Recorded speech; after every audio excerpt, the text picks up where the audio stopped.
the FNL Network talk show. To another episode of the FNL Network talk show. I'm your host, Diana Gebbia. We got a full house today. Oh my goodness. Say hello to Bethany, Lillee, Corey, Jeff, and David. Hi, guys.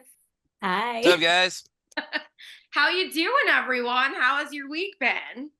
I'm alive.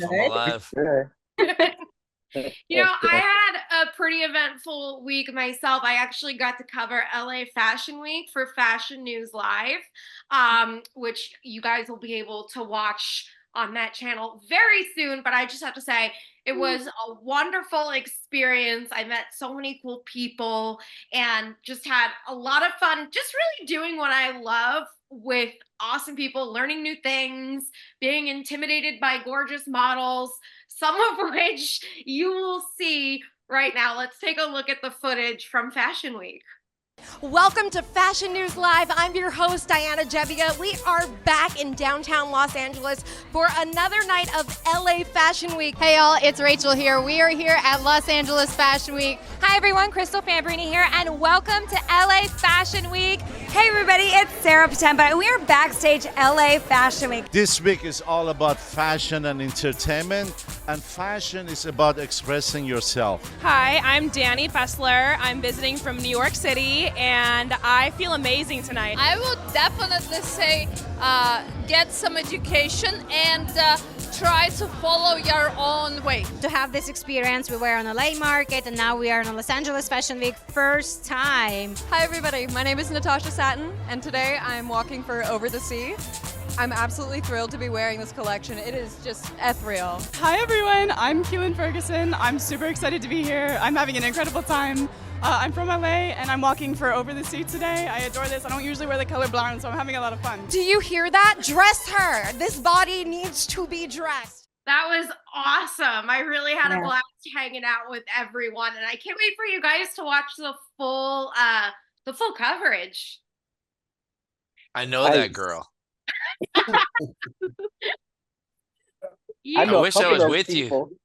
you. Unfortunately, I had to work that week. But yeah, I know they couldn't get you to model that day. Maybe next year I was gonna come cowboyed up. Trust me, I was wearing my cowboy hat. Sounds like you didn't need any more intimidation, right? Oh man, no. They were like, he's just too gorgeous for our runway. We can't do this. It'll make all the other models look bad. But yes, I am so thankful for the opportunity. And I hope I get to go to more fashion weeks in the future. They're a lot of fun. Okay, we have a bunch of other things to talk about. Excuse me. One of them being Kate Middleton, and you guys, this was like an ongoing thing for weeks. We didn't know where she was. We didn't know if it was like a Shelley Miscavige Scientology thing. Is she being hidden away? You know, my friend came to visit me at the end of last month, and she's like, I got sucked down the Kate Middleton hole on the news, and finally, we know where she is. Unfortunately, she was just diagnosed with cancer, which she's going to be treated for. And it's kind of like a very sombering revelation after it almost turned into a game of where's Kate and the media. So my question for you is, between the media and the palace, do you think this situation was handled correctly? Or do you think it could have been handled better? Did the palace do the right thing by shielding her? David, I'm going to kick it over to you because you always have a lot to say. Wow, you think I'm Corey? It runs in the family. It does. Hey, so King Charles, I've been told, is dead now. So I'm just listening to the news, trying to figure it out. At the end of the day, it really sucks. The whole situation sucks. I mean, the bottom line is you are royalty. Royalty has the dumbest rules in the world. And I can say that because I'm American, and I can say that without any kind of pushback from anybody in my country. But the bottom line is, if you're royalty, everybody wants in. They want to know what's going on. I think the media took it way too far. I mean, I was like, God, man, leave the woman alone for a second. She doesn't like you. She doesn't like any of you. And the fact that I kept getting two different views of it. The first view I saw was King Charles is dead and they're holding it back. They're not telling anybody. And then I hear about her and I'm like, oh my God, the woman is just let her live, leave her alone. You know, I think at the end of the day, when it comes down to it, she needs her privacy. Yeah. But we all know that when you're in that situation, you know what you're getting into, number one. Number two, everybody's going to wonder who you are, where you're at, what the hell you're doing. And number three, I think it would have been important for them to tell us that she actually has something wrong or there's some situation she's dealing with before all the rumors came out. The rumors came out and it just completely made it look like black and white. Like either she's completely dead and nobody cares, or she's completely alive and everybody's trying to do their part by covering it up. But at the end of the day, I look at it this way. She flat out has an issue that any one of us in our little world would be like, you know what? I don't want everybody to know what I'm going through. Yeah. And I think it's messed up. Let's just say this. You know, I know media is going to watch this show. I know media is going to talk about it. Media can say what they want.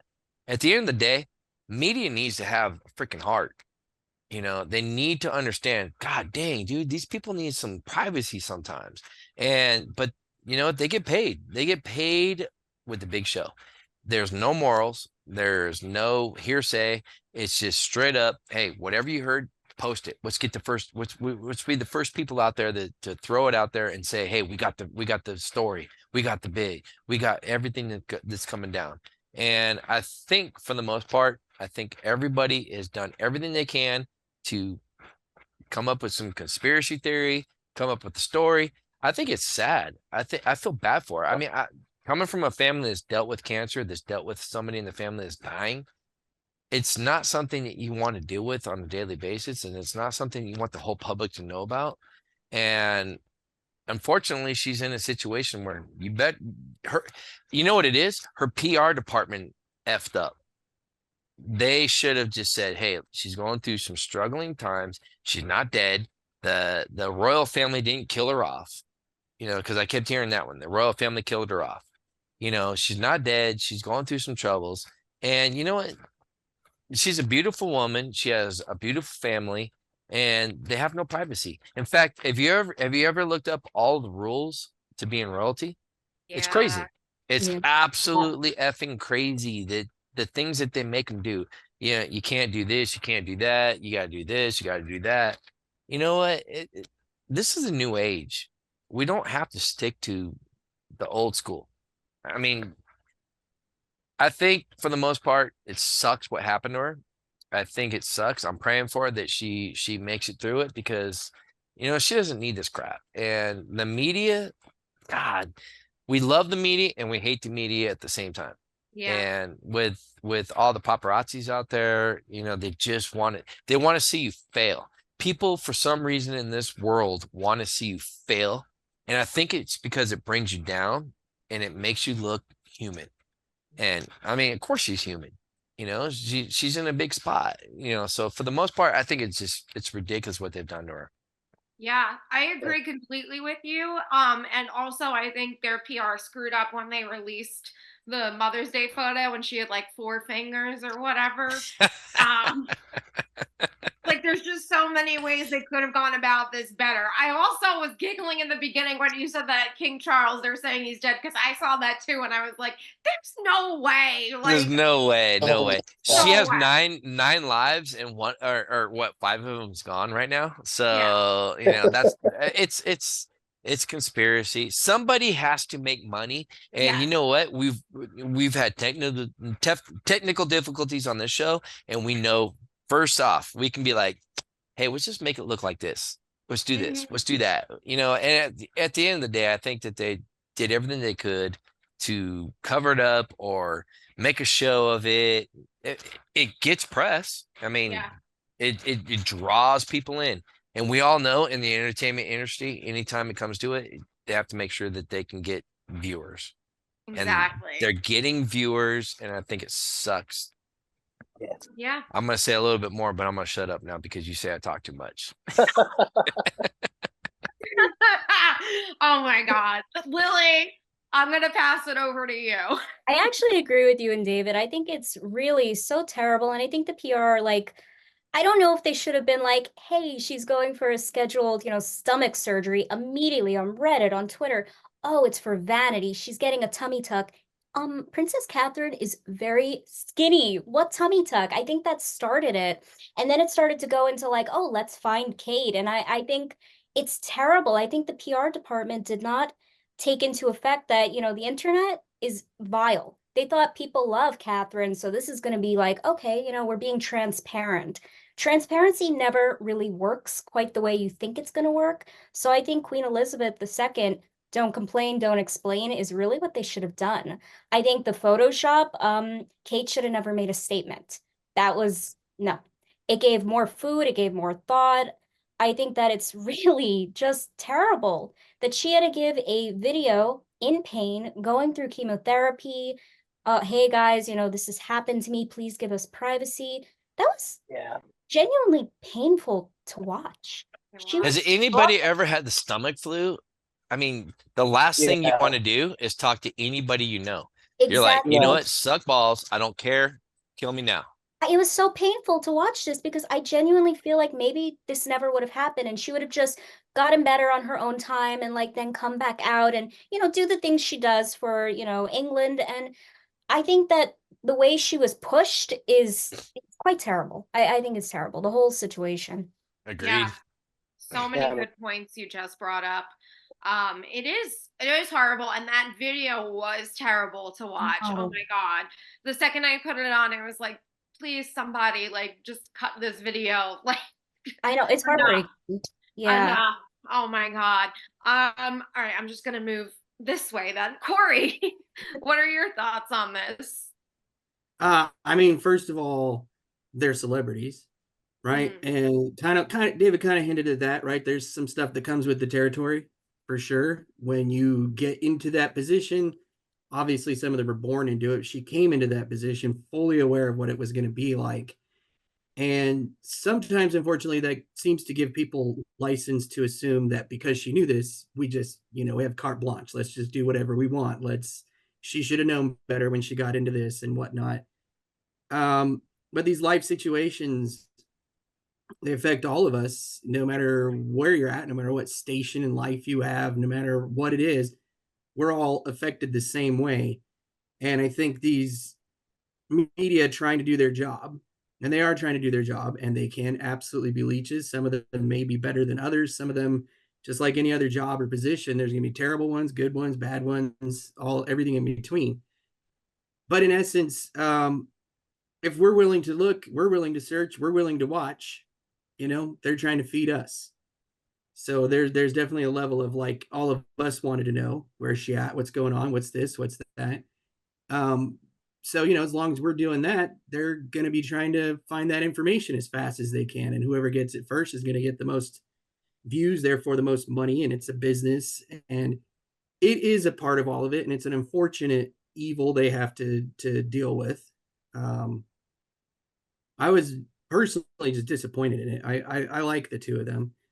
And unlike David, I actually like what they do with royalty in England still. Yeah, there's a lot of rules, there's a lot of stuff, but there's a level of that I don't want to be a part of. I have no desire to be a part of that. I don't even like wearing a tuxedo if I don't have to wear a tuxedo. But there's a lot of people that are very much into that, right? There's a lot of people love that. There's a lot of people that tradition means a lot to them. And there's a lot of countries that have lost their identities over time. And I think it's a great way to hold on to it. They're not as involved in politics as Americans usually assume they are. They are more a figurehead. They're about looks. They're about a form of celebrity that I think is a little more controlled than the royalty and celebrity in America, which is just unhinged. And you have people that are celebrities and what we would consider royalty here in the United States that have no rules, no regulations. They don't care if kids are watching them. They don't care about any of that. So I'm actually a fan of all of that. And to that as well, I think that the palace did the right thing in shielding her. Because like I said, no matter where you're at in life, no matter who you are, they know that the leeches are going to come out. They know that the attacks are going to come out. They know that no matter what they do, just like the other video you're talking about, doesn't matter what they do, there's going to be negative, right? And they're going to have to, it's all about how can we fish for the positive when everyone else is already digging for the negative, right? And I think the palace just standing back and giving her space and time was the right way to go. I mean, what else can you do in that situation except like Dave was saying, you don't have time to talk and deal. And then, sitting from everyone else getting that information that's close to her, they weren't sitting around going, oh my gosh, how are people watching this in the media going to consider that? Who cares? Right? Well, you just find out something like that about yourself or about your wife or a family member, you don't care what everyone, those are those times where you're just like, I really don't care. And I think the palace giving them that space was probably the way to go. Probably they could have spun it, they could have done some other things, but it's up to us audience. They're trying to feed us. And as long as the rest of us go like, again, let it be what it is. Let it be what it is. Let the woman be. Let the family be. Let them be humans for a minute, right? And later on, we'll sort the rest of it out and talk about it. Yeah. We used to have a British girl actually on this cast, and I was wondering, like, when you brought up the rules of royalty and all that, I was like, damn, I wonder what she had to think about all this. But I guess we'll just never know. Yeah. Say she has a stomach flu and let it go. I mean, it's like, oh, that sucks, donkey.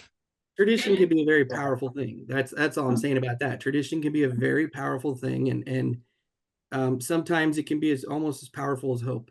That's my opinion. Very true. Yeah, no, so true.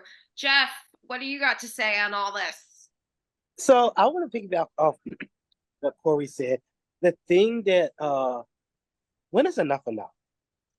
I know that you're doing stuff to put the news out there and that you're doing your job.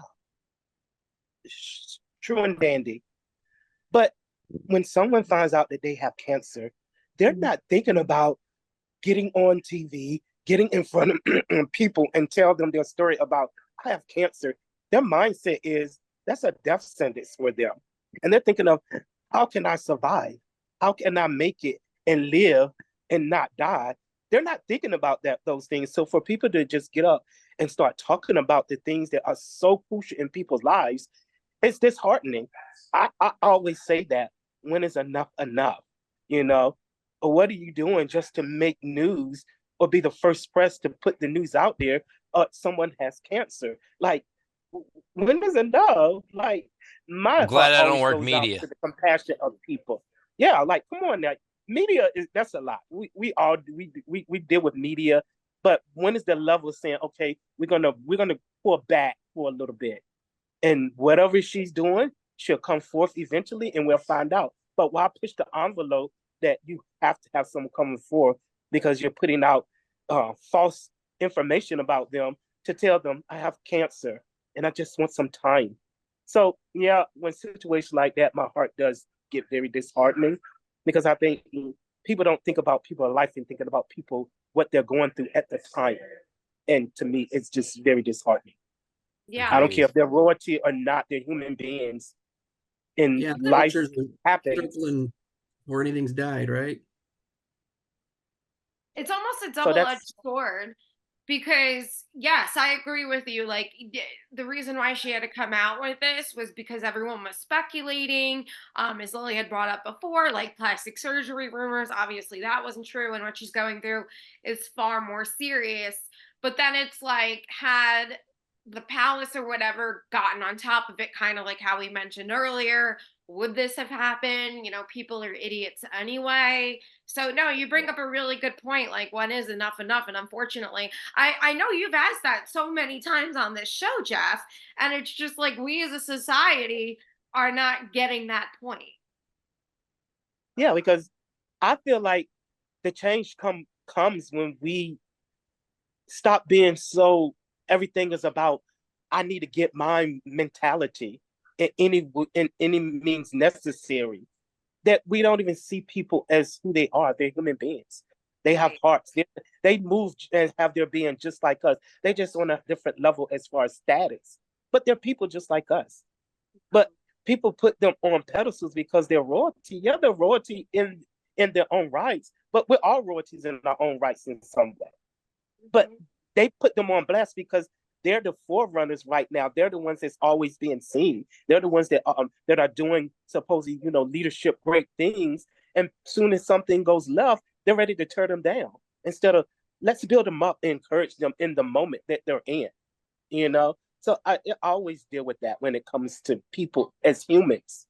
Like, it is what it is. I think if we have a little bit more compassion and love each other a little bit more, I think this world will be at a better place. And I think people will be in places that they never fathomed, because we have people building each other up, not tearing each other down. Yeah. And that's what the news do. They put it out there, but then it becomes very sad, because you don't want to watch the news all the time and see all the sad stuff and the doubt. And nobody wants to see that. We want to live life. Summer's coming. Let's go out and enjoy life. Let's smile. Let's say good morning to somebody. That's really how we want to live. So why do we always got to kick out the negative? Yeah. And feel like that's what people want. A lot of times that's not really what people want. Yeah. No. It's what sells. Important. So important to remember that. I'm glad you brought that up. Finally, I'm going to throw it over to Bethany. Yeah, so I agree kind of with the consensus here that the media should be just leaving them alone. There's really no point to all this drama. It gets reads. That's really the only reason why they're doing that, is because it gets their viewers, they get their paycheck. People love to see the drama, people love to speculate. And it's just so much easier to hunt down the latest drama than it is to create a new story that is fiction. It takes too much effort to do that. Let's just hunt someone down and get their tea. But I think the biggest problem with this was their PR, because this could have been prevented. This whole fiasco, a lot of the extra pain that they had to go through could have been prevented. I think part of the problem, something that I read, is that they pay their publicists very little. Their PR team, it's about $30,000 a year in US dollars, which is extremely low considering what you have to do for the royal family. So they should be paying higher amounts. Like, you get what you pay for. They clearly got what they paid for here. Clearly there's probably some higher turnover rates there. So I think if they hired the right people, paid them the right amount, that could have been prevented. And just a closer eye to detail, coming up with something, some sort of ruse, like, oh, she's on a vacation, or, oh, she needs some private time, guys, please leave her alone. We'll talk about this later. It's fine. There could have just been so many other things that could have been done if the right people were on it. But clearly the right people were not on this situation at all. Yeah. That was messed up. Shame on them for paying them that much money. Oh my God. Like, this That's is crap. The royal family. Like, they're not starving for money as far as right. That is insane. Well, all right. I got to bring it to another dampening topic, unfortunately. The Quiet on Set documentary. For those of you who are not familiar with it, it explores all of the dirty underbelly of Nickelodeon, which is the network that pretty much I think everyone on this call has grown up with in some sort of fashion. And Dan Schneider was the producer for many of their successful shows, Drake and Josh, The Amanda Show, all that. And as much of a creative genius he was just as equally allegedly not a great guy. And unfortunately, these child actors have suffered mental issues. And in some cases, there was proven molestation and sexual harassment against kids. So it is a difficult documentary to watch, I will say, as far as the topic, but it was well done for delivering, just such disturbing details. So I want to know, oh boy, knowing everything that's going on, all these truths and allegations that were discussed on this documentary, as well as in other parts of Hollywood that we just already know about, Me Too movement, all that. Would you want your children or, the kids in your lives to get into the entertainment industry? And do you think we've progressed since the disturbing happenings were discussed in the ones on Quiet on Set? So, Lillee, I'll kick it over to you first. Number one, I couldn't even make it through the documentary. I just could not. painful. I grew up loving Amanda Bynes, so I say to myself, is this what happened and why everything just spiraled for her? It's terrible. I loved her in every movie, and I love Zoe 101 and all these shows, and it's such a colorful part of my childhood. And seeing things now, I'm like, oh my God. Thinking about kids on set, I don't think I could do that. I just couldn't, because you can't, know what's going to happen. There's going to be lecherous type of people always on set. It doesn't matter. So no, I don't think I could agree with kids on set. I just couldn't. I don't blame you. And I actually, during the documentary, when they were like showing Amanda Bynes younger and how animated she was, and how like just great at getting across messages and acting and all that, like I paused the TV and I pulled up my phone and I like wanted to search a video of her, because I remember on Instagram she would like go live or whatever, and I found the clip, and it's just like the light in her eyes is like gone, and she's just reading in a very monotone voice, and like it's two different people almost. It's painful. She's been to the mental hospital many times in the last like 5 years. She has a face tattoo, and I think that she's like some way like fighting with herself and trying to, express herself in these ways and to stand out in these ways that feel comfortable to her, even if they seem odd to us. I mean, for her to still be doing live videos, I think people should be kind of proud of her, because the mental anguish she has gone through, and she's still doing, I think she does like cameos and stuff. It's a lot of mental strength that she's showing, and I think that like she has come a long way. But that documentary, I couldn't make it. I could not. It's very painful. I don't blame you, especially when it got into the part, which if you guys want to watch the documentary, pause, watch, come back, be part of the conversation.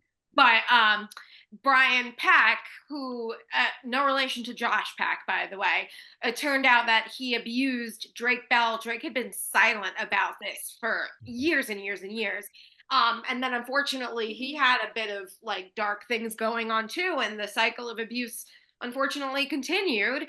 But the whole point of that was when it came to Brian Peck on screen, and they were like in another like molester on set or whatever they said, and it came to him and it showed him as Pickle Boy and all that. I'm like, oh my God, like I know who that guy is. I grew up watching that guy. He was in every episode. It was a recurring joke. And I literally not screamed. I was just like, no, like, thankfully we weren't there on set with them, and I feel for everyone who was, but like he also feels just a big part of my childhood, and a bit of that was like taken away as well. It's just completely mind-blowing. Corey, let me pass it on to you. Yeah, so I've been watching a lot of these things go on for quite some time.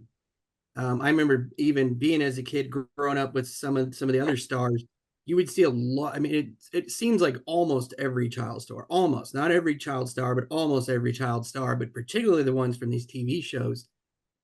And you think, oh, they're young, they got so much money, and the fame and fortune went to their heads, and it's been coming out more and more that that's not particularly the case. Right? Not that they're not trying to live it up, but at the same time, they're trying to forget. And we're seeing that there is this consistent pattern, right? I remember that with both, when I was growing up, it was the Coreys were a pretty big thing, right? Corey Haim, Corey Feldman. Corey Feldman's been out there talking for quite a while. And the other gentleman you mentioned, not Schneider, Brian Peck. Yeah, he was a dialogue coach, and he also worked with on 3.5 or 2.5 Men, right? He worked as a dialogue coach on that with the main star of that for a while, who was a big part of the issue that Corey Feldman had, that he's discussed pretty openly out there. So there's definitely a cycle there. Will Wheaton, all these guys that were involved with a lot of this. So as the years go on, you saw people that were part of Disney, that you got Britney Spears, you got and I remember watching, I didn't watch Amanda Bynes' show, but I remember watching her kind of fall from grace, if you will. And it is kind of heart-wrenching, and you do just assume, oh, they got involved in drugs and they let it all go to their heads. And you're finding out that no, all of this was a way to cover what they've had to deal with and witness and be a part of. And it's coming out more and more how prevalent it is, and not just with the adults. Obviously, we talked a couple episodes ago a little bit about Me Too and Weinstein. Obviously, there's an issue going on with the adults, but that casting couch, just as much a problem for the kids, if not, I think it is far worse with kids, but I mean, it may be even more prevalent, is what I mean by that. With the kids, Corey Feldman talks about being passed around like he was a party favor to a lot of these people. So, it's difficult. And like we were saying with royalty, right? Those celebrities, there's a level of like, we're all watching, we're all wondering. And I think now that more of us are seeing what's going on, that we could be a little bit more aware of what they've had to go through, right? As long as some of them don't come out and decide to be jerks and just use that as an excuse and pretend like this has occurred, right? But I do believe it's like we were saying earlier, they're humans, right? Just like anyone else. Doesn't matter the status, doesn't matter what's going on, and they need that grace. They need us to give them the room to hear their stories, right? And we've had more than enough, I believe. There's just been more than enough. Even the ones that didn't come out and say, you could look at their lifestyle and go, man, this dude's had a rough life. This girl's had a rough life, whatever it is. So it's difficult to watch what ends up being like what appears to us to be a train wreck is really a kid trying to get their childhood back, right? We got stories of that going all the way back to all kinds of people, even Michael Jackson, who may have been a predator himself, had predatory things happen to him in the first place, right? So yeah, it's difficult, but to answer your initial question, I decided a long time ago, even before I knew about all these stories, there's no way I would ever bring children into that world. I don't think it's a world for children. And although some of them have been successful, have done well, have moved on, I think it's less, it happens less often now that child stars make it through with, kind of unscathed from all of that. Happens a little bit less often now than it used to back in the day, when someone like Kurt Russell comes up through the system as a kid all the way into adulthood. But I'd always figured, even when I didn't know what was going on, I knew they just always seemed to have issues. Child stars grew up and always seemed to have issues. And I'd always considered, no, there's no way I'm bringing kids into that world. There's no way I would put my children into that world. And now that I know some more of the details, that just goes tenfold. Definitely don't want them anywhere near it. Yeah. And I feel for those who are involved, or those who aren't paying attention, that are going to bring their children into this, or the ones that don't care because they want the money and the fame themselves, that they'll throw their children out there. Yeah. For their own terrible purposes, right? I'm actually reading Jeanette McCurdy. She was another Nickelodeon star who starred with Ariana Grande and Sam and Cat, and she was on iCarly. Her mother was the type of parent you just mentioned, and the book is actually called I'm Glad My Mom Died.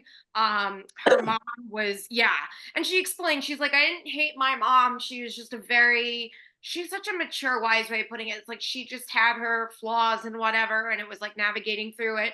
But she pretty much forced her into acting because that was her dream and she was never allowed to do it. So she kind of pushed it on her daughter. And I'm only still in the very beginning of the book, so I'm not at Nickelodeon yet. But I know Dan Schneider is talked about in the book, and it's hard because in some ways it's like, okay, if you don't do that to your kid, if you don't rather like let your kid go into the industry and you take that away from them, are they in turn going to turn into one of those parents that forces it on their kids? So we're kind of pushing it down a generation. But then also you can it shows that like you can do everything you can in your power to try and protect your kids. Look at if you watch the documentary, Drake Bell's father, he was like, oh no, like keep my kid away from Brian Peck, keep my kid away. And then they tried to turn around and be like, well, you're homophobic. He's not doing anything wrong, and got the whole rest of the crew to kind of ostracize him. And then Drake's parents were divorced. So he's like, I'm firing you as my manager. I want mom to like take over. And then the mom was kind of absent. And that's unfortunately when all the trouble started happening.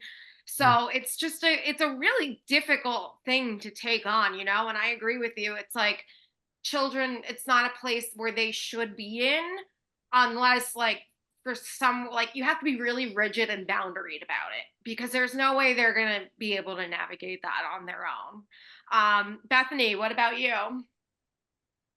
Yeah, so I haven't been able to watch the documentary mainly because I don't have a subscription service to anything. The only things I watch are FNL and YouTube.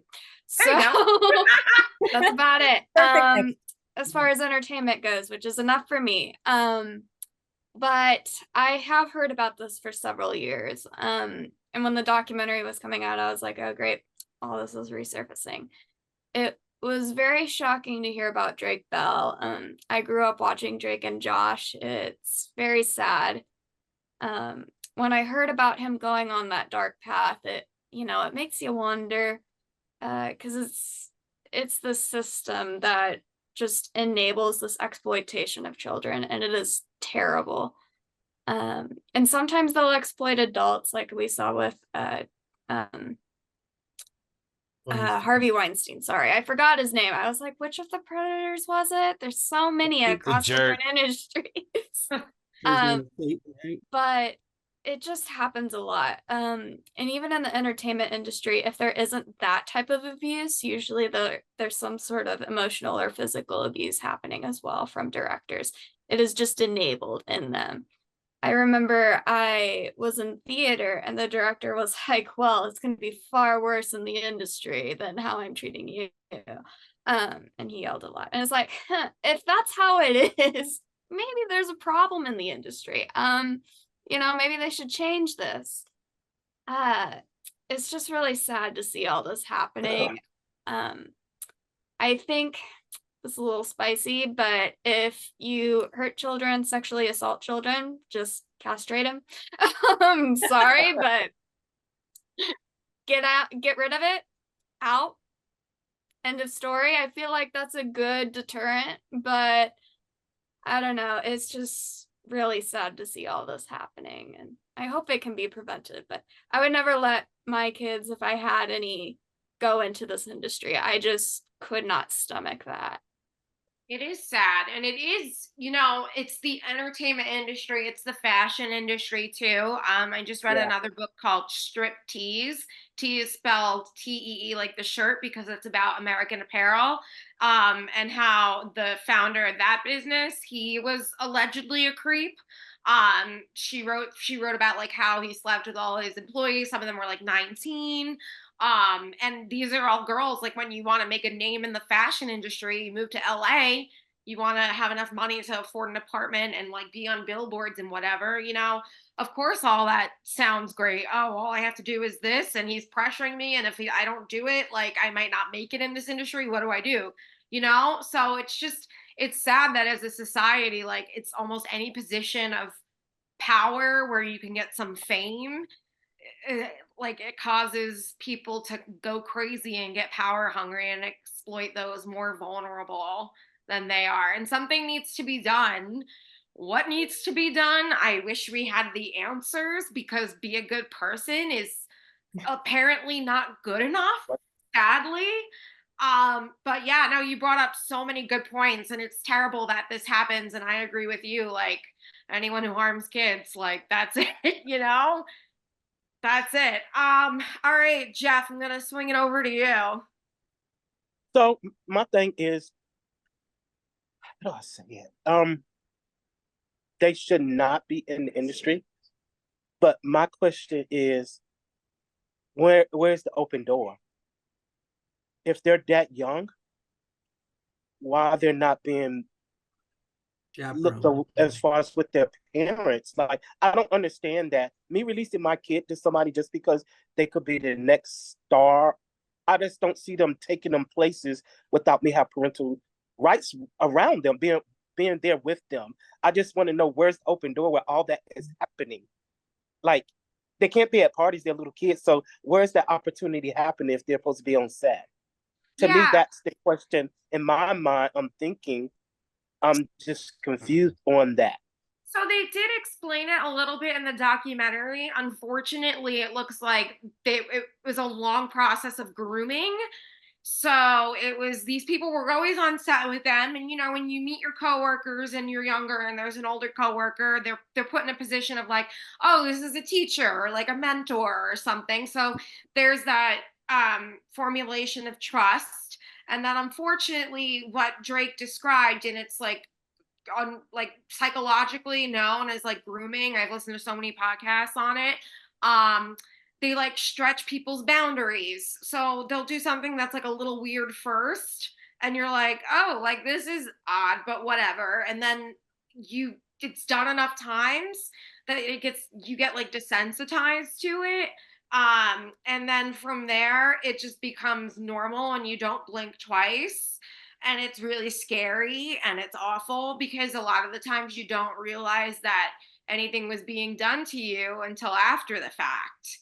So unfortunately, that's what happened in this position. And then none of the actual abuse took place on set.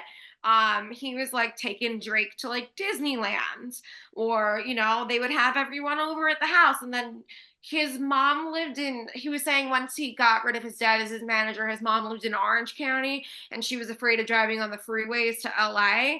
And then that Brian Peck guy lived in LA. So it was like, oh, just stay over my house. No.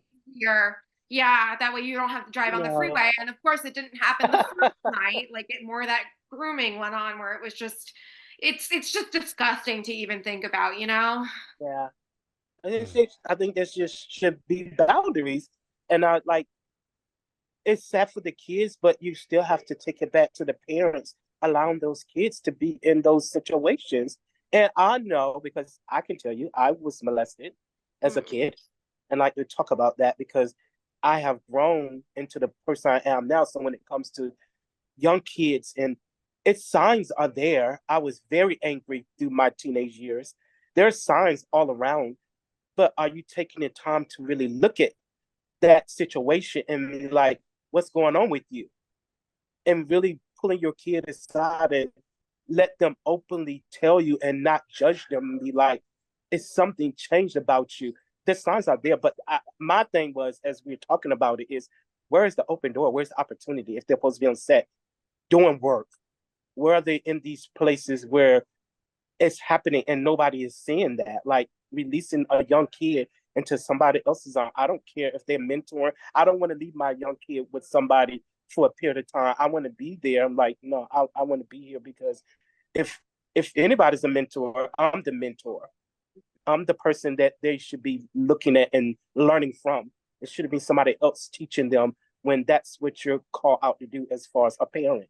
So those are the things I just think about, you know, in the story. It's very disheartening because their life will never be the same. I don't care how much you get, you know, help. Those things will always be in their mind. They could be fearful for certain things, or they don't want to be in rooms where there's a whole bunch of people, isolation, depression, all that stuff manifests through that stuff of molestation and other sexual things that happen to them as kids. Their life, it will never be smooth sailing and experience a great life, you know? So yeah, I think about those things. Yeah. They have like animal control groups watching in these movies that you don't even hurt so much as a cockroach on screen. I'm not sure why there would, because even with the parents, like I was saying earlier, there's some parents that would be willing to be like, hey, you know, this is going to get us ahead. This is going to get us the money. So you'd think there would be groups that, you know, watchdogs that watch watchdogs that watch watchdogs if you're going to have kids on set. Yeah. You know what I mean? Have like the entire family there the whole time. And like you said, there should never be a point where you're like, oh, he's just going to stay at I'm like, no. Right. What other industry or business or job, you know what I mean? Like if I had a teacher telling me, oh, your son's just going to stay the night at my house. No, he's not.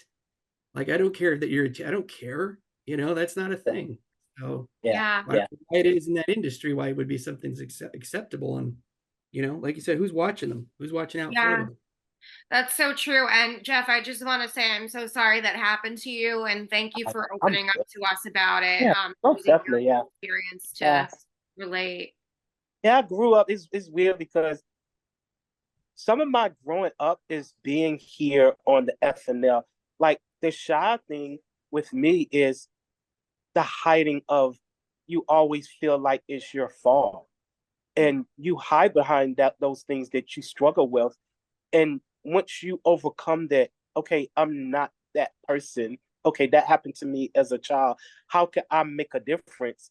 And your difference is being a mouthpiece. So my thing is now I changed what was a bad into a good by being a mouthpiece for the young kids. That's why I'm so adamant with my fashion line. I always try to mentor the young kids. And if I see them going in a direction or people pulling them the wrong way, I say, look, come here, like, be very careful with that person, because I'm discerning some things that you could get yourself caught up in. And once you open that door, it's not so easy to reverse back out of it.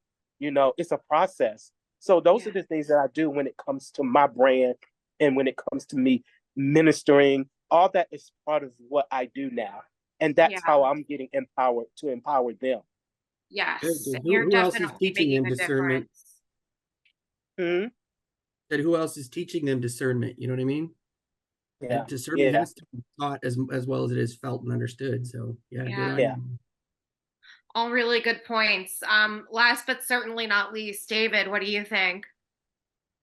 I'm gonna go out on a limb here and say that I've been part of the problem, and I say that in a different way because about 20 years ago, Corey and I mean, we've been part of the entertainment industry for a long time in our lives, and in one way or another. And we used to argue all the time about this. Corey, he had a way of realizing things before it happened, and he had discernment, and I didn't get it.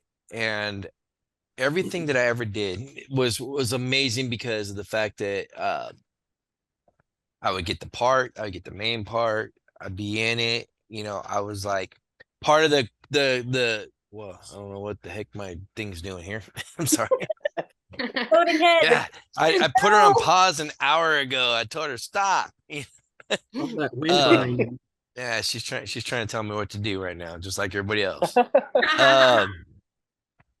So I always got the part. I was always happy. I would run into a role and I was like, you know what? It is what it is. And you got to do what you got to do to get famous. You got to do what you got to do to get on the scene. You got to do what you got to do to be the main part. And Corey would tell me this stuff, and we would argue and we would argue and we would argue. I'm like, dude, you're reading into things. And the reality was he was right. He was 100% right. I worked with a lot of different professionals in a lot of aspects. I did a lot of different shows. I did things where the director would ask us to do things and I would do it because I'm like, well, I guess that's what you got to do to be in show business. And I wouldn't think twice about it. And I would try to defend him. And it's a weird thing, but I would try to defend the director. And I was like, he's trying to get entertainment. It's an entertainment value. And when I really thought about it, it made a lot of sense to me as I got older. And I realized, man, these people are crazy. They're absolutely crazy. I think the time that it finally I got a realization what was going on was I was doing Grease. I was playing Kaneki, and me and the Greasers, we were best friends. I mean, we were having a good time. The director comes downstairs. We had a basement, and in our basement was, you put makeup on, you do everything, you get set up. He comes out and he goes, hey, we have an older crowd today. We're like, okay, so what do you want us to do? And he goes, I think it would be great that you wear extra tight jeans and you don't wear underwear. Yeah. And he's like, and you don't wear underwear. And we looked at him, I was like, for what? And he goes, man, you got to show it. We got to do something to get this crowd into the show.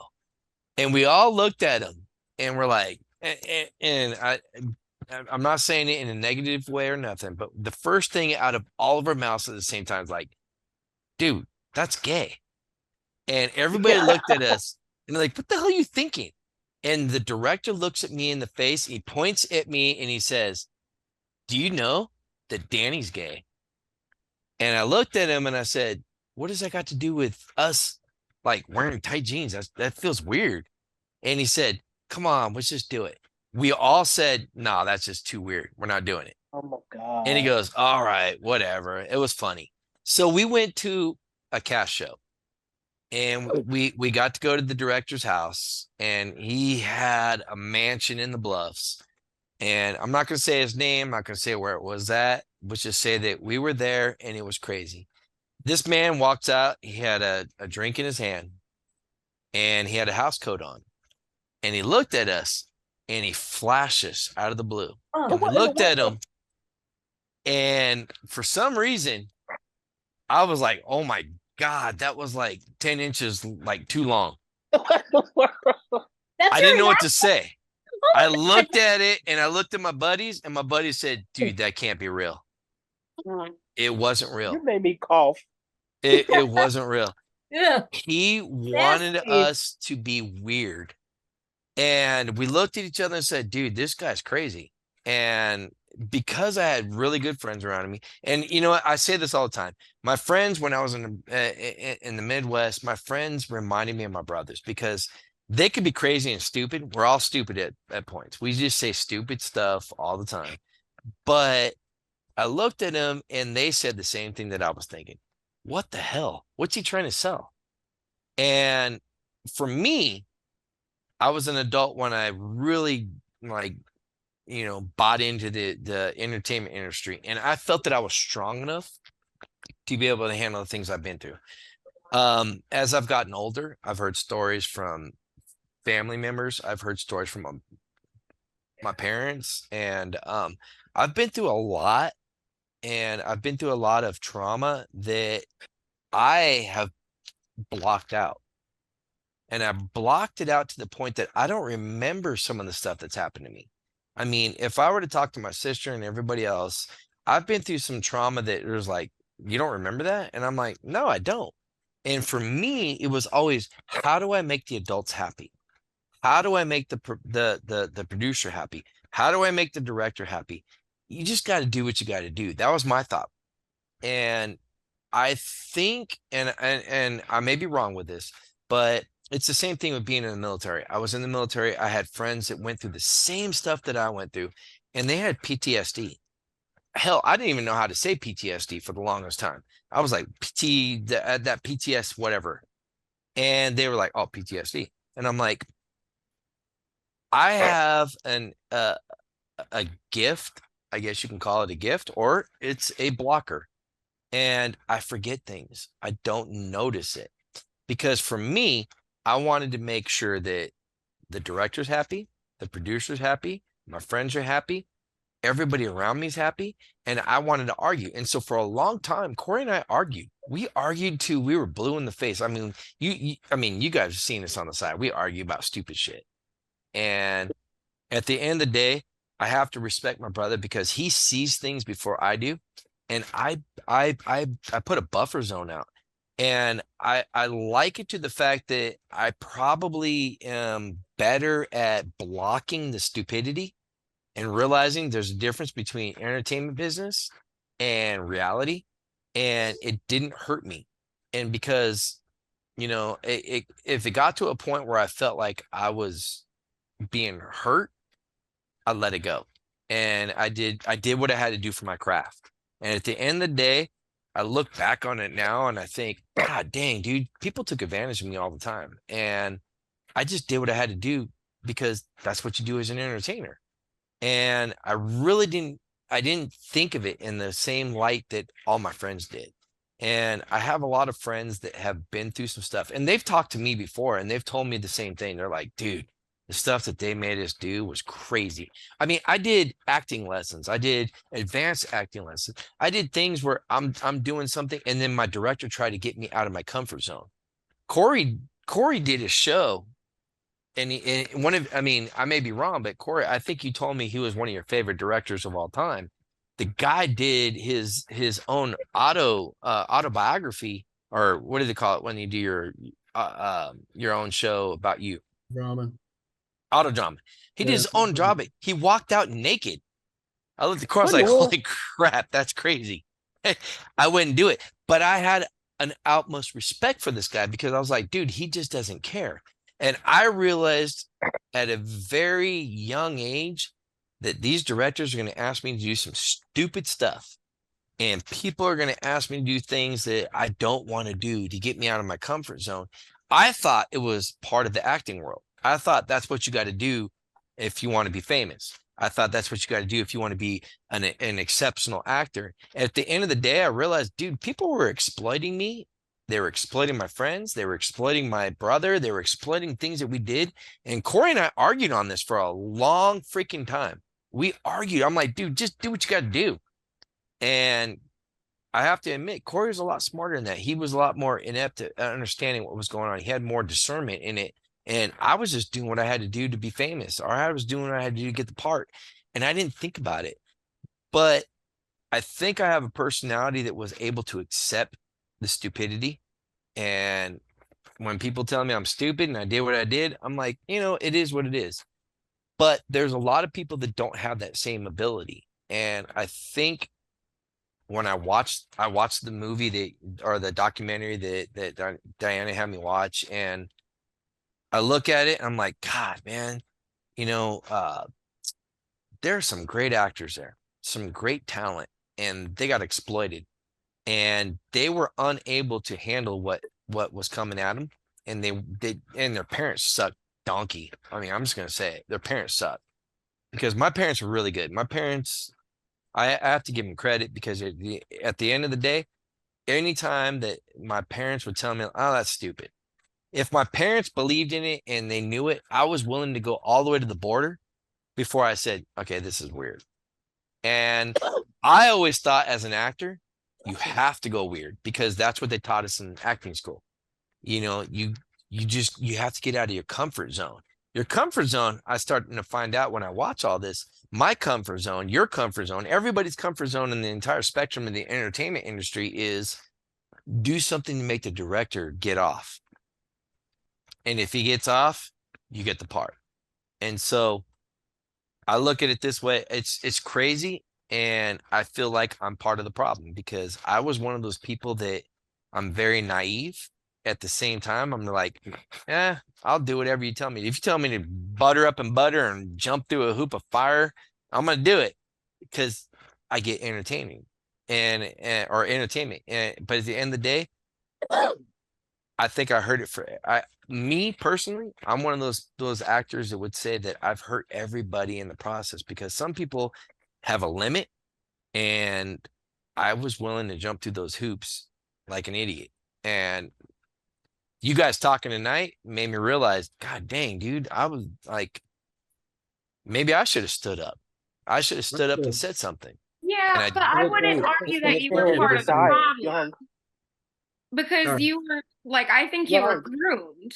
Like, honest to God, that's what it sounds like. And I can speak for that, because I have been myself too, not by someone who is a direct power above me.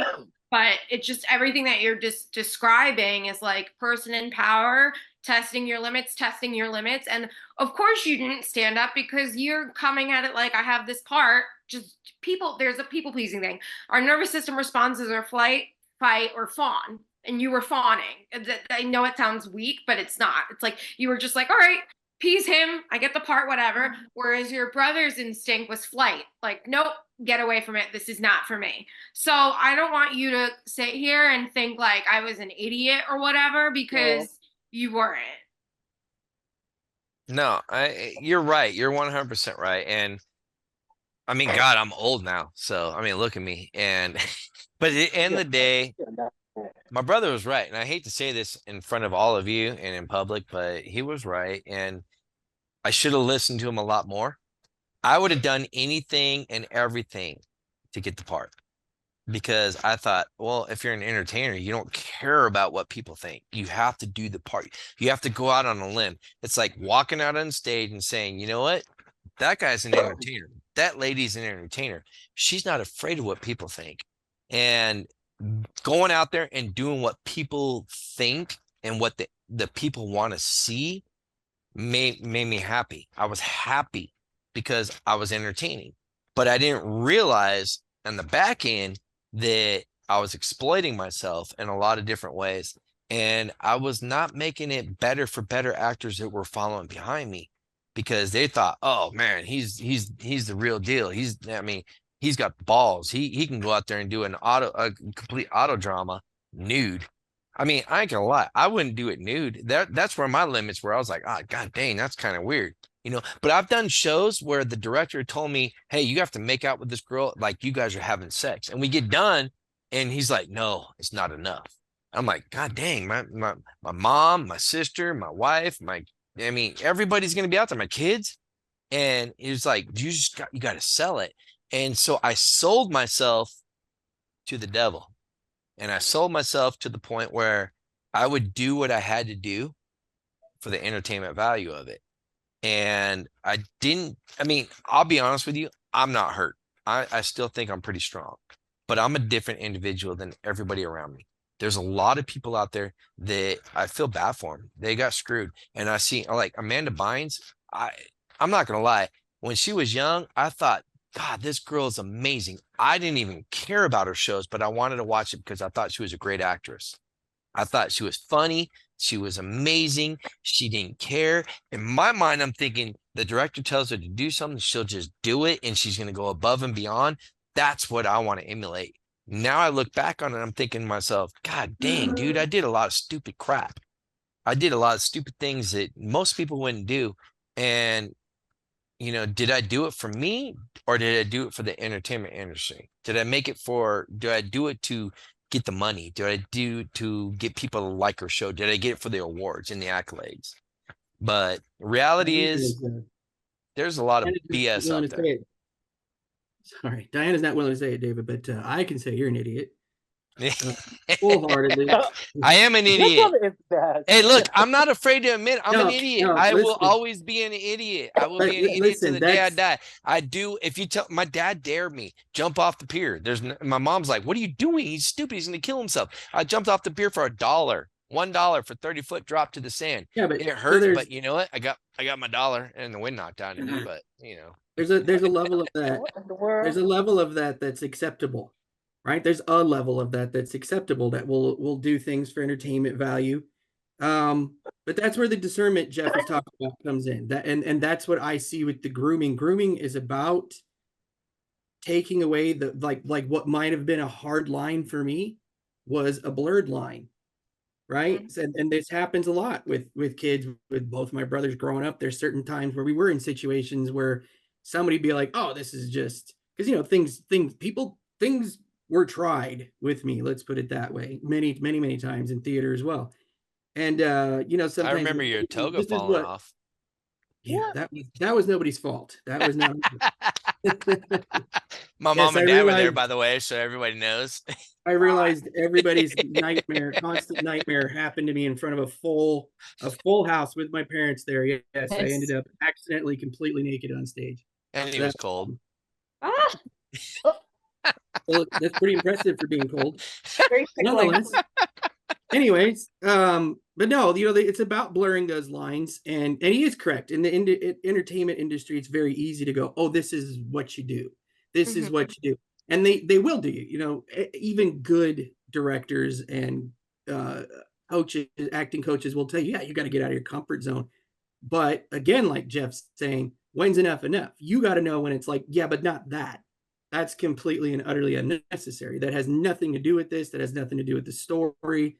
I'm one of those people. I know that some people are at odds with me on this. I don't even like to watch people make out on screen. I don't like sex on screen. You can have as much violence as you want because it's all fake. It's all fake. It's all digitized. But nudity and a lot of the cussing and stuff, that's all really happening right there on screen. And to me, that's a little different, right? And that's a limit that I think Hollywood and the entertainment industry sometimes they do that. They push that. And I'm hearing actresses all the time like, oh, it was so necessary to tell the story. I'm like, when is it ever necessary to tell the story? When does it ever actually further the story? Like, I would argue that you could cut every sex scene out of Game of Thrones and you would miss absolutely nothing from the story, right? I don't enjoy all that, and 99.9% of that I can explain it to people who've never been in the industry, and they're like, well, it's just, you know, it's their choice, and I'm like, yeah, but I don't think you realize how often it's not. I would say that was for ratings. They try to get ratings because more people chime in just Right. to see nudity. Right. They're like, expose yourself. Exploitation is the perfect word, is the exact word. And they will do their best to try to get you to blur your lines. That's the predatory mindset, blur those lines. So they're not straight, hard, some guys telling me when I'm younger, oh, this is what all the guys do. And I would be like, yeah, not me. I guess I'm not one of the guys. I'm okay with that. And being able to tell people no is a difficult thing for most people anyways. Most people don't know how to tell you, hey, can you come over Saturday? We're having a party, and you're going to make up 50,000 excuses instead of just saying, I don't really feel like it. I just want to stay at home with my wife and chill out. Like, people don't do that, right? People don't just say, no, I kind of just want to be at home that night. Is that cool? No, they're going to make up excuses. And so predators will prey on that. I'm going to go on a limb and say that's called being 40 years old now. Well, yeah. No, but you got to be like, it is. It's a level of like, that's the discernment that needs to be taught. Like, it's okay for you to say no, even when it's long before you've got to that line. You should be confident enough to say no. And it's difficult. It has to be trained. It has to be taught. It has to be watched and guarded by the rest of us. It's not something that comes naturally to any of us, especially as children. Right. And it's something that we all need to guide and guard and watch and look out for one another, teach what we can about self-protection. And then as Jeff said, when these things do inevitably happen, because those villains will inevitably be out there, then we got to give them the grace to listen and say, hey, that's okay. It's still not your fault. It's still absolutely not your fault. Your lines were blurred. You were taken advantage of. And yes, it's terrible. It's unfortunate. Yeah. Chemical castration, as Bethany brought up, is not off the table in my opinion. So it's definitely. Why does it have to be chemical? Why don't you just grab it, chop it, and call it a day? You could be the one to grab it. Then we'll start there. That's why I say chemicals. Boundaries and just having the confidence to say no. That's a topic I could talk about forever. Right. I think we might have to carry that over to another episode. For sure one day, because it's just such an interesting topic to me, especially as being someone who didn't have the confidence to say no in my younger years. And now seeing how I would have done a bunch of things differently where I wouldn't have felt pressured or whatever. But no, definitely great conversation on that. I don't want to bum everyone out too much longer. So let's end on a much needed happy note. So spring is here. Woohoo. So are you doing spring cleaning? Any other rituals to clear out the cold weather, welcome in the warmer weather? Or are you just like, man, I wish it was winter all year long? Bethany, what do you think? Well, it's funny that your last note as well, I wish it was winter all year long, because that is kind of where I come from. I am allergic to every season except for winter usually. Wow. I'm in Kansas. It's the allergy state. Sometimes I go to Missouri, but it's right next to the allergy state. So it's basically allergy state 2.0, Yeah. So winter is a nice season for me because my allergies aren't, flaring up, but I will get sick more easily because it is winter and that is how that works. But I love the way spring looks. If it didn't come with the allergies, I would take it. As you get older, the allergies start to die off a little bit. That's not just true. No. Not true. Mine Well, got. you're not as old as me, dang it. Well, I know, but like as a kid, they were bad, and they're like, "Oh, you'll grow out of these food allergies." No, I grew into them. They got worse, so I can't say they go away. At least not in my case. What about you, Jeff? That's a bummer, by the way. I know, but it's just the way it is. I learned to live life. I enjoy life. I find ways around things, but there you go. Yeah, I do love doing a spring cleaning though. I like any excuse to clean. So, yeah. There you go. So, bring the allergies and bring the summer. I love summer. I love beach. I'm a beach boy. I'm from Virginia Beach. So, the oceanfront is my hangout, and that is my life. I do not like winter. I don't like the cold. I don't like to be sick, and I don't want to be wearing a whole bunch of clothes covering up with jackets. I want to have my shorts on. I want to be out riding my bike. I want to be doing some running around Mount Trashmore. I love summer. So spring cleaning is in the midst, and I am so very happy. I am with you there, Jeff. I hate the winter. The winter makes me sad. And it's funny because I moved out to LA from New Jersey, New York originally. And I was like, woo, like no more winter, not being sad. But now it's like I find myself getting sad still, even though it's like less winter. It's like baby winter and it's nowhere near as bad as it used. And I'm like, no, this 50-degree weather, like and I go visit my family for the holidays. I'm like, just kidding. Where's the 50-degree weather? I'm sorry. No, and I'm a spring cleaner too. I've just been, turning over everything that I'm not using or like just tightening things up a little bit better. I think it also has to do with the fact that we push the clocks forward. So I feel like I have more time to get things done during the day. I am with you, Jeff.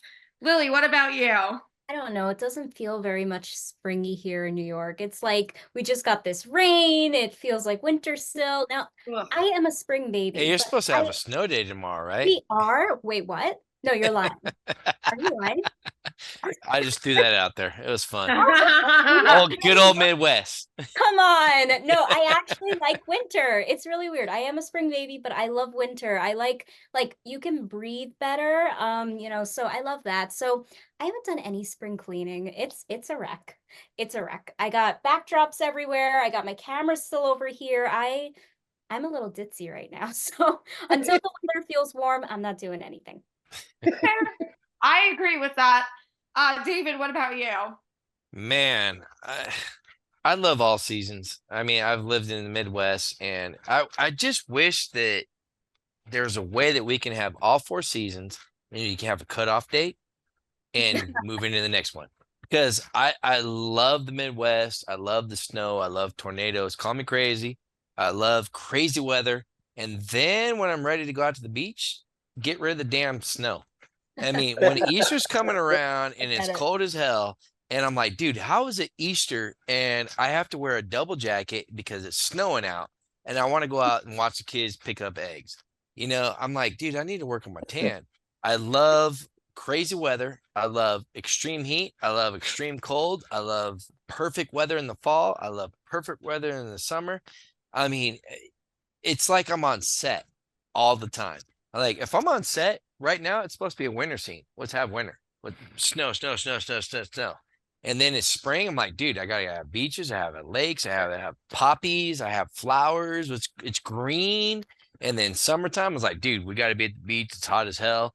Or we're in the desert and it's hot as hell. We're like, oh yeah, it is what it is. And then fall, dude, I love Halloween. I love Halloween. I love the fall. I mean, it's like, dude, can we just stop spreading it. I lived in the Midwest for a long time. In the Midwest, it was extreme weather. Every freaking Easter, when you're ready to go out there, it's like, dude, I'm ready to have a good time. Summertime. No, it's snowing. I call my dad up. My dad's like, hey, what are you doing? I'm like, oh, well, we're supposed to have an Easter egg hunt. And it's freezing out here and it's cold and it's snowing. He goes, well, you should feel bad for me. I'm like, for what? He goes, I went golfing yesterday. I got sunburn. I'm hurting right now. I'm like, seriously, Dad? Really? Really? Why you gotta be such an ass? But really, I just wish there was a perfect place where you can have all 4 seasons and it cuts off on one day. I mean, Groundhog said that we're supposed to have an early spring, and everybody's still cold right now. I'm on spring break right now, and I'm pissed off that it's like 58. Today it's 48, 58, 68. I got to put a greenhouse up this week. Why am I putting a greenhouse up just to like make everything warm inside? At the same time, I'm like, dude, I can't go out there and plant tomatoes. It's freaking cold. It's cold. I'm tired of it. So for spring, I want everybody to have fun. It's time to get suntan. It's time to get out on the beach. Time to go to the lake or the beach. But right now, I feel like I'm in the Midwest. Yeah, now it's being been in the pretty Midwest, crazy. it sounds about right. It's been crazy here in LA too. Like we had rain in the morning yesterday, then it was beautiful, then it was beautiful today, and then rain just a little bit Shoot, ago. I was barbecuing yesterday, and halfway through, I started hearing a lot of noise out. So I was like, "What the hell?" I went out. It's hailing. I'm like, "Dude, I got to close the grill just to make sure the flames don't go out." I'm like, "God dang it!" I waited a half hour, and it was pouring rain. It was ice everywhere. I was like, "Dude, seriously, this is spring." Yeah. Amen. And finally, Corey, what do you think about spring? I love spring. I mean, I'm with David that I love every season. I've always said that if you love every kind of weather and every kind of day, then you're never gonna have a bad day. So I do my best. Like Bethany, my kids and a couple of us do get the allergies, particularly in the spring. You guys are allergic to water and air. Come on. That's a real allergy, though. That's a real allergy for some people. The air? Fall is definitely my favorite. Though. Water. H2O, I'm kidding. yeah. I'm kidding with you guys. Yeah, no, I do love it, but I also agree with David. Like, fall's my favorite, but after Christmas, winter can stop. Yeah. And I'm ready for the beach and ready to get because I love the winter during all of that. I really do love it for all of that. And then I'm ready. Oh, we lost Jeff. Yeah, Jeff's gone. What the heck? He'll come back. So, but yeah, that's where I'm at with that. Afterwards, I'm just ready to move on. We are doing some spring cleaning though because we're doing the big Viking feast coming up that we host. So, Woo! Just so everybody knows, I'm about to be 50. I know I look 20, but Right. let me dye this and you won't notice. Yeah, so my wife does this huge, basically one giant charcuterie board with whole chickens and big dino ribs. That's and awesome. Diana, it's a whole table long of charcuterie board. Oh my God. You guys got to come out. Whether you get to put Pastries war and makeup whole on. vegetables and- You get to just be Viking I am Irish. so there. Oh my God, it's gonna be a I'm blast. gonna wear the antlers like the WWE wrestler. Oh hell yeah! I only turned 50 once, so everybody has to come out for this. Love that. Love that. Do it up. Well, guys, and Jeff, wherever he may be in this cyberspace. Disappeared in cyberspace. Poor Jeff has been having a tough night. Thank you so much for hanging out with me today and humoring my questions. It's been awesome. Bethany, Jeff, Corey, David, Lillee. And thank you at home for watching another episode of the FNL Network Talk Show. Remember, make sure you check out our Fashion Week coverage on Fashion News Live. And we're going to talk to you next week. Bye. Where yours truly, Diana, is hosting. Woo.